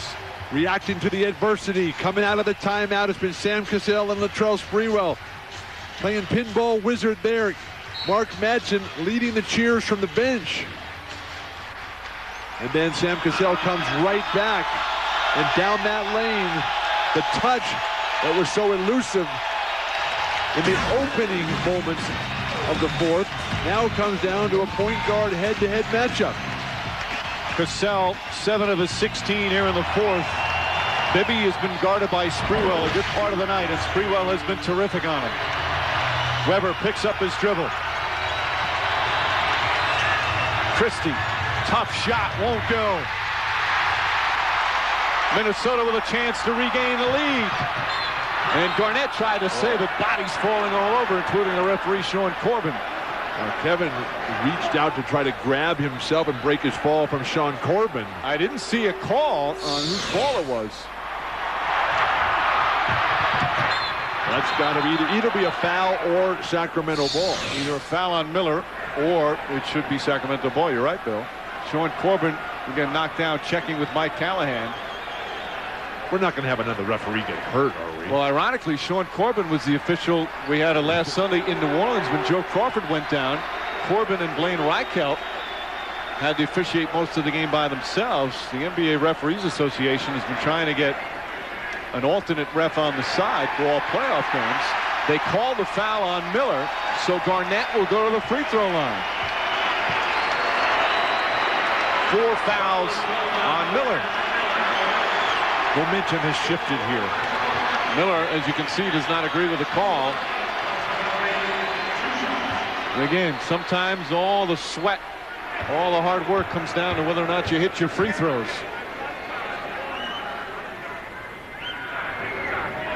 Tie game. Sports Center coming up next. Will the highlights be of a thrilling Minnesota comeback win or another road victory for Sacramento? About overtime and the fact that these two teams play 4 straight overtime games dating back to last season and into the first part of this. That was an NBA record. Sacramento has to continue the attack. They seem to have come to a grinding halt, Mike. An 11-0 run for Minnesota. Stojakovic trying to find space. Shot clock at 4. Bibby almost banked in the 3, but Cassell comes away. Sprewell again, all over Bibby. What a defensive performance from Sprewell. And Flip Saunders calls the turn it over play. Run the weave and then get a side isolation for Garnett. Hoiberg! And Webber the rebound. A minute remaining. Minnesota by 1. Shot clock favors Sacramento. Both teams in the penalty. Adelman saying attack. Everybody's waiting for the referees. That's got to be a foul. And they finally call a foul. Sam Cassell had his arms around Christie. Cassell will pick up his 5th, and Christie will go to the free throw line. He's 4 for 4 tonight. And Christie in the playoffs, a terrific free throw shooter at 86%. During the regular season, same number, 86%. How ironic that it all comes down to Doug Christie, who we opened the show with, and his uncertainty, the status of his foot. A huge miss. What a turnaround. Sacramento came out and dominated the fourth quarter early on. They led by as many as 10 with under 4 minutes to go. But Minnesota has stormed back. Missed them both. And Garnett comes away with his 11th rebound. Stunning turn of events here with the missed free throws by one of the league's best clutch free throw shooters. They don't have to foul, obviously. What they got to do is get a rebound here. They don't want to foul. Cassell. 3-point lead. Timeout, Sacramento.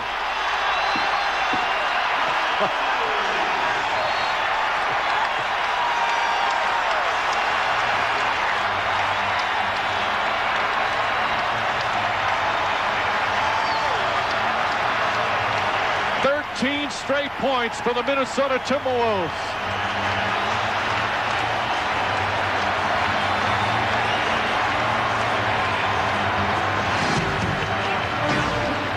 Sam Cassell having a huge fourth quarter, 13 points in the period, and the Hall of Famer loves it.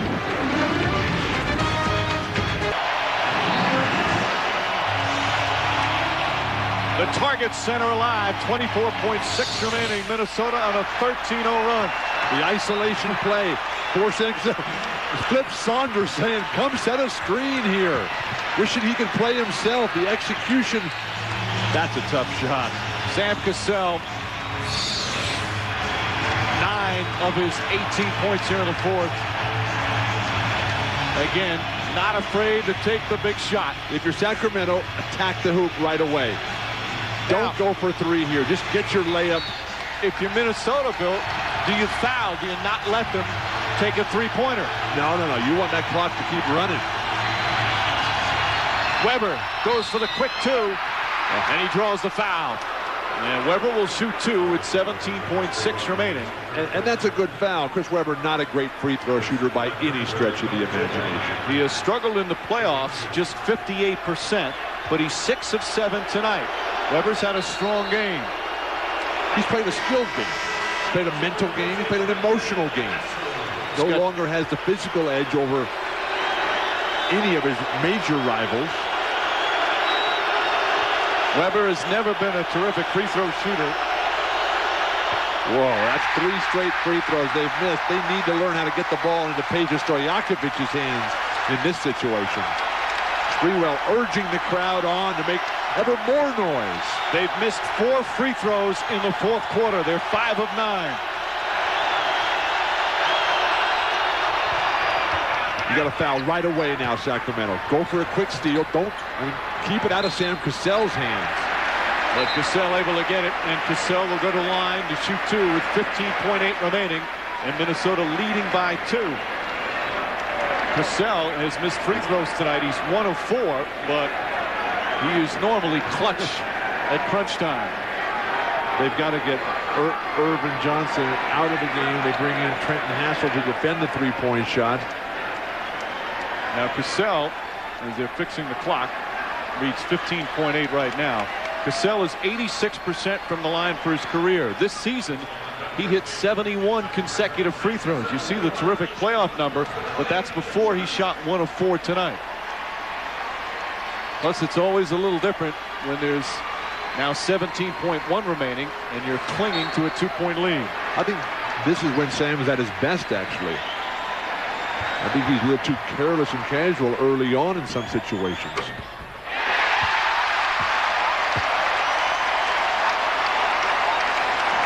Ten points in the period for Cassell. And again, sometimes it comes down to who hits their free throws. And that's a huge one because it keeps it a 3-point game with 16.5 remaining. And now, Bill, it comes into question if Sacramento looks to shoot a 3-pointer and goes for the tie now. do you try and foul them and prevent them from tying the game and just give them the 2 shots? A lot of coaches like that, and it's worked. How many times have you seen a team up by 3 and allow a team to take a 3-pointer in the final seconds and it winds up being tied? We've seen it a lot this year. Mike, I think it's way too early to even try a 3. I think the way that Minnesota's shooting free throws, just keep attacking the basket. Wait till you get under 10 seconds. You can get to the hoop in 2 or 3 seconds in this situation, but I'd rather have a Peja Stojakovic or a Mike Bibby try to do that, because those are the guys who are going to, if they get fouled, they're going to be able to knock down those free throws. If you don't get the initial drive and you start finding yourself under 10 seconds, that's when you have to go for the 3-point shot, a dribble handoff, a drive and penetration, and that's when Minnesota has to think about, okay, we'll take that foul and not let them get that 3-point shot. Again, a key is Sacramento still has a 20-second timeout, so they can still advance the ball on a timeout. But with 16.8 remaining, it'll be interesting to see if they try and go quickly for the 2. There's certainly enough time to go for a quick 2. Sacramento Kings, a terrific 3-point shooting team. You saw the numbers tonight. Stojakovic, meanwhile. Doug Christie comes out with Miller, Bibby, and Weber. Again, SportsCenter's coming up next. Shot clock is turned off. Sacramento stole game 1 on Tuesday night. Can they go up 2-0 on the road? Christie, Bibby, and Stojakovic are your 3-point shooters here. Your feeders are Weber and Miller. They're also your screeners and creators. Bibby. They put up the 3.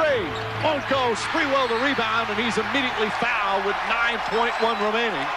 It's not over yet. Sprewell still has to hit some free throws. But it was obvious that they were looking to take that 3. Minnesota did a very good job defensively of forcing Bibby, Christie to come away from the basket to receive. There was no quick hitting opportunity there. The fans ecstatic, thinking they're back in control. Sprewell, you see tonight, he's also been a very big clutch free throw shooter throughout most of his career, but he misses one. And the door is still slightly ajar for Sacramento. Now the Kings still have a 20-second timeout.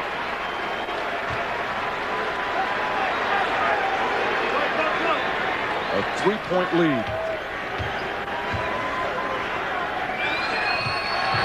Whoa. Way short. Hoiberg with the rebound. Fred Hoiberg with the biggest rebound of the game, and now he'll go to the free throw line. What a disastrous turn of events for Sacramento. I mean, Minnesota is giving them this game, and they won't take it. And the lead is 4 with 8 seconds left. Fred Hoiberg, who had 11 big points in the first half, has the huge rebound and knocks down 2 clutch free throws. And now Sacramento will use their final timeout. A 16-1 run. And Minnesota on the verge of tying this series. Like, championships have been determined in this league by the inability to get the rebound off a missed free throw. 1987, Lakers, Magic Johnson sky hook. A lot of people in this building were in that game.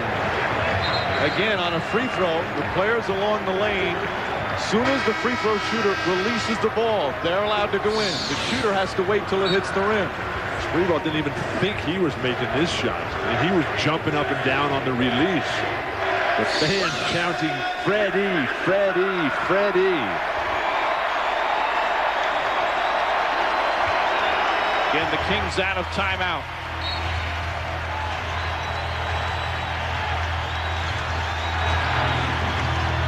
Miller trying to draw a foul.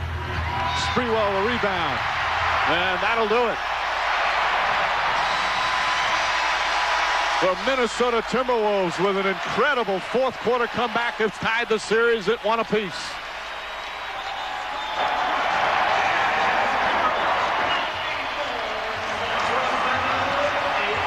Let's go to Jim Gray.